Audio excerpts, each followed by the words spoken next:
Bon, le titre est gros, conférencier. Je m'attendais plutôt à ce que ce soit un atelier où on partage. J'aimais plutôt l'expression que vous avez dit, il fait l'entrée en matière. Et donc, si je me remets à la question telle qu'elle m'a été posée initialement, on m'a demandé de tenter de voir s'il y a une profondeur historique qu'on peut donner au mouvement contemporain de contestation, Black Lives Matter.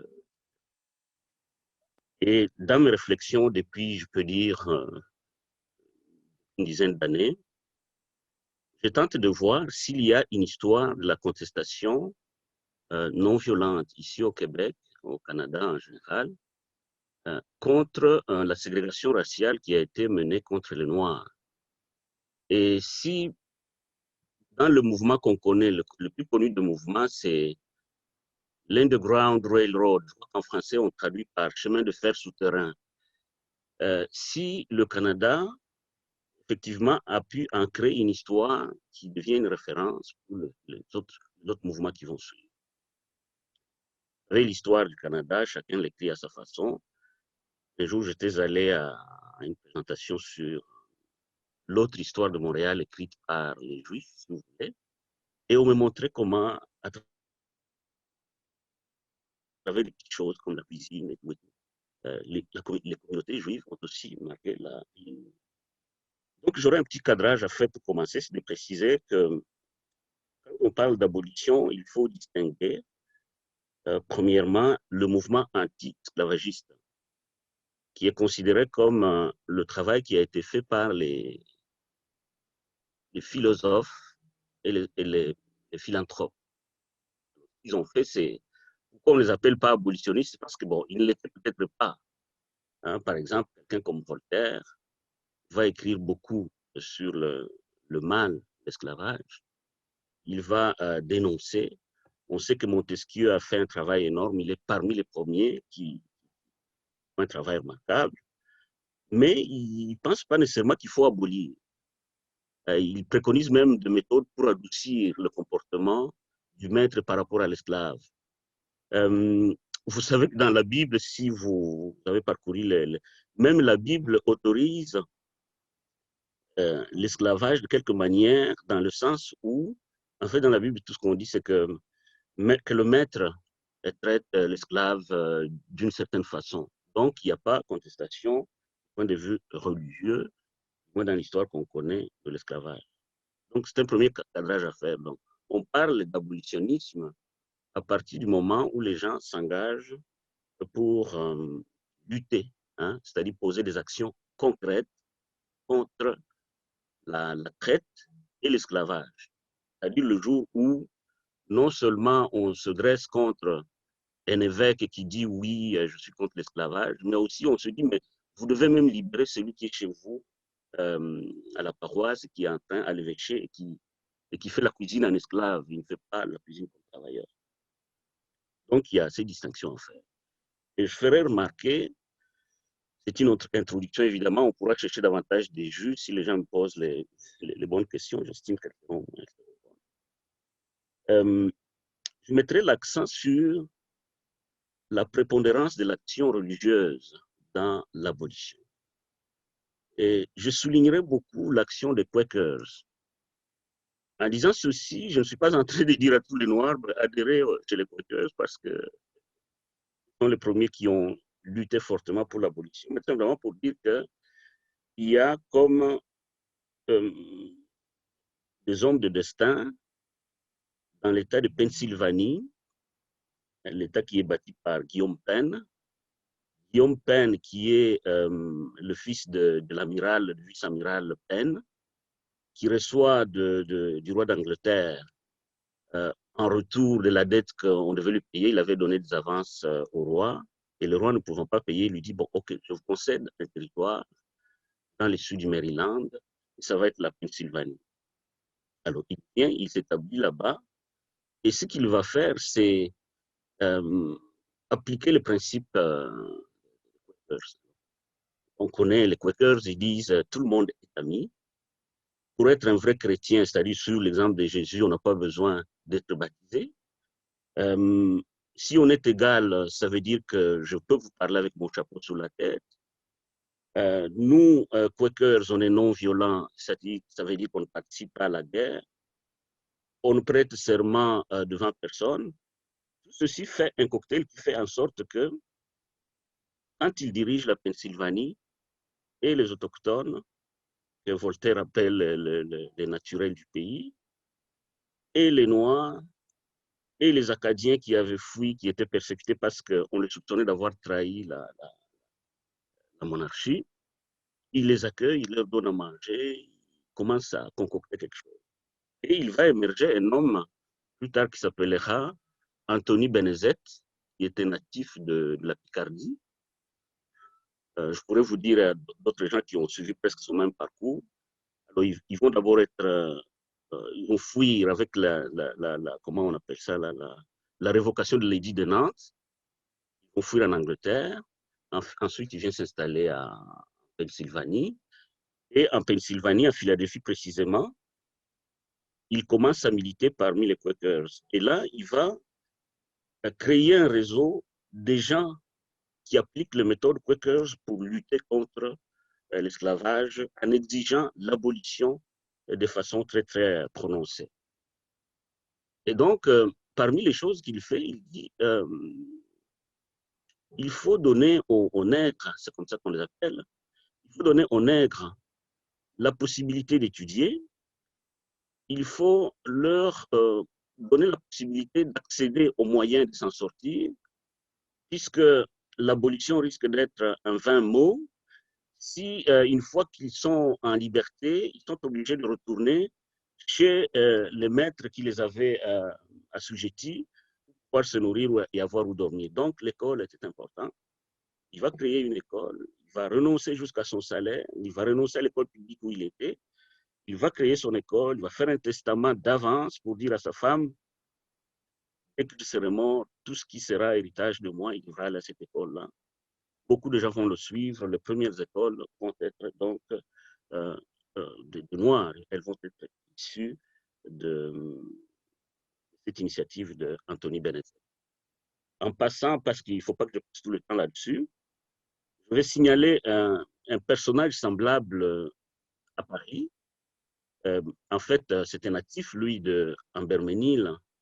Pour les gens qui connaissent la France, c'est dans la Lorraine. Donc, il s'appelle l'abbé Grégoire. Alors, souvent, les gens vont le connaître pour son aspect assimilationniste parce qu'il avait préconisé dans toute la France l'élimination du patois. Élimination du patois pour que tous les Français se ressemblent, parlent le même langage, il n'y ait pas de lieu de les distinguer. Mais c'est lui qui dirige l'Assemblée, je crois, du 17 avril, je n'ai pas la date exacte, à l'Assemblée générale. Donc, il est avec les Amis des Noirs, la Société des Amis des Noirs, Voltaire, Condorcet, et il défend la cause des Juifs et des Noirs. Et lui, l'objet de sa lutte, finalement, quand il fait ses mémoires, c'est dont il va vouloir marteler, c'est la lutte qu'il a menée pour Saint-Domingue, l'abolition de l'esclavage à Saint-Domingue. Alors, comment il l'a fait? C'est précisément en disant il faut outiller les Haïtiens. Hein. Avant, on appelait, Haïti s'appelait Saint-Domingue avant qu'il y ait la scission, qui a fait qu'il y ait une partie qui devient la République dominicaine. Donc, il faut outiller les jeunes gens de Saint-Domingue, il faut outiller Toussaint Louverture, leur dire, en leur fournissant des bibliothèques, comment on peut développer une agriculture, donc qu'ils soient à mesure d'avoir les moyens de s'en sortir avec l'indépendance, et même les inciter à se révolter. Évidemment, quand on a fait des libelles en France, l'abbé Grégoire, quelqu'un qui a été considéré, hein, quand on veut vilipender quelqu'un, on dit que carrément, l'abbé Grégoire incitait les Noirs à s'attaquer aux Blancs et à leur faire violence, y compris en... Passe donc ce personnage-là. Alors, l'abbé Grégoire, pour revenir un peu à l'aspect religieux de la contestation, et disons du soutien à l'abolition, lui, c'est un catholique. Il est curé d'Amberménil, une petite municipalité où j'ai eu la chance quand même d'être. il est proche de l'endroit où s'était réfugié Stanislas, l'ex-roi de Pologne qui était devenu Lorraine. Et il vit dans un contexte où être noir, être juif, évidemment, ce n'est pas être citoyen. Et donc, lui dit, je crois que ma foi m'oblige à lutter, et il a lutté jusqu'au bout, mais quand même dans le cadre de ce qu'on appelle la Société des Amis des Noirs. Il y a une correspondance qui va s'établir avec les amis des États-Unis, et le mouvement va s'amorcer comme ça. Donc, les idées vont être ambiantes. Et donc, l'œuvre d'Anthony Benezet va porter quand même des fruits énormes. Maintenant, venons-en au sens pour lequel je dis qu'il y a une mémoire pour nous de la contestation non-violence contre la servitude et la ségrégation raciale. Et que lorsqu'on fait passer la fugitive law, c'est-à-dire la loi qui fait en sorte que les gens dans le Nord qui étaient déjà libres, parce qu'au Nord, il y a le développement de la technologie, ce n'est pas la main-d'œuvre servile qui fait de la production. Les Blancs travaillent dans leurs usines. En tout cas, ils s'intéressent un peu au principe que Montesquieu avait énoncé, à savoir que si vous ne travaillez pas vous-même, vous vous abrutissez. Donc, vous devenez dépendant de l'esclave. Et donc, non, c'est l'industrie et le Blanc travaille à sa propre manufacture. Donc, les gens du Sud font pression. Il y a des enjeux de l'Union. Et à un moment donné, en 61, pardon, en 50, l'État fédéral décide d'accorder, d'accéder à la demande faite par les gens du Sud, à savoir, si un Noir a fui la Caroline du Sud, qu'il est allé à Philadelphie, on l'attrape, il faut le retourner. Et les sanctions sont sévères, les gens sont pourchassés avec des chiens. Quand on attrape un couple et la femme de l'homme, on les vend séparément, après qu'ils aient été déchiquetés par les chiens. Et les enfants vont être vendus séparément, pour autant qu'ils soient autonomes par rapport à maman. Et les gens qui les accompagnent, je pourrais vous citer un nom en vérifiant un peu. Dès qu'on attrape quelqu'un qui les a aidés à fuir, il y a un qui a été abattu dans le coin de Kentucky. Donc, c'est pas facile. Et tout de même, quand on va dans les champs de coton, on trouve les Noirs tout le temps en train de chanter et d'évoquer le Nord, l'étoile du Nord, et surtout le peuple cool du Canada. Parce qu'ils avaient appris qu'une fois qu'ils accédaient dans le Nord, quoi qu'il arrive d'autre, ils feront tout pour percer et entrer au Canada. Alors, pourquoi c'est important pour eux de se passer le mot? C'est parce qu'ils savent qu'il y a ce qu'on a appelé, ce que j'ai déjà appelé, chemin de fer souterrain, c'est-à-dire qu'il y a des gens qui s'organisent comme avec la logique du train, en fait. Il y a, il y a des gares, il y a des convoyeurs, et il y a la marchandise. La marchandise, c'est l'esclave qu'on va aider à se cacher la nuit, la nuit dans le champ de maïs, puis aller se retrouver dans une maison. Ensuite, quelqu'un les accompagne jusqu'à la frontière et traverse. Il se passe le mot et les gens donc apprivoisent les méthodes pour pouvoir atteindre d'abord ces convoyeurs et ensuite passer dans les chemins de fer. Alors, le Canada a la réputation du pays d'accueil. Je vais souligner ce que je voudrais dire à la fin, mais quand on prend l'exemple du Québec, 17 janvier 1861, je crois que c'était à la place du gouverneur, peut-être en dessous de Pont-Jacques aujourd'hui.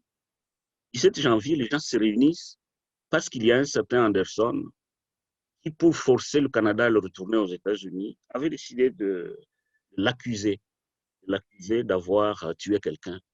Évidemment, probablement qu'il avait participé à une révolte qui avait déjà eu lieu. Et les Canadiens, les Québécois, les Montréalais, se réunissent à cette place-là le 17 janvier sous un froid, on dit glacial. Alors ça, on peut trouver dans le livre de Gay ou celui de l'autre qui a écrit sur l'esclavage au Québec. l'histoire des Noirs au Québec. Ils sont sous un froid glacial, mais ils persistent et signent, ils disent Anderson ne doit pas être retourné aux États-Unis. Il semble que les autorités aussi, il y a un texte que je pourrais vous lire, mais on n'a pas le temps. Par exemple, en Ontario, on décide qu'il faut qu'on amène un autre en cours. Et les juges trouvent tout le moyen d'esquiver, même si à ce moment-là, il y a une entente qui est signée avec les États-Unis pour qu'on retrouve les esclaves qui fuient au Canada. Donc, au Canada, en particulier à Montréal, on montre que les gens se mobilisent. Autre chose que j'ai découvert au hasard de mes recherches, c'est des petites étiquettes qui étaient, en fouillant même à Internet, on peut les trouver, des petites étiquettes qui montrent un peu les styles de campagne de levée de fonds, genre, on se rencontre à tel endroit, vers Saint-Henri, que les gens qui ont les vêtements les amènent, ceux qui ont de l'argent les amènent.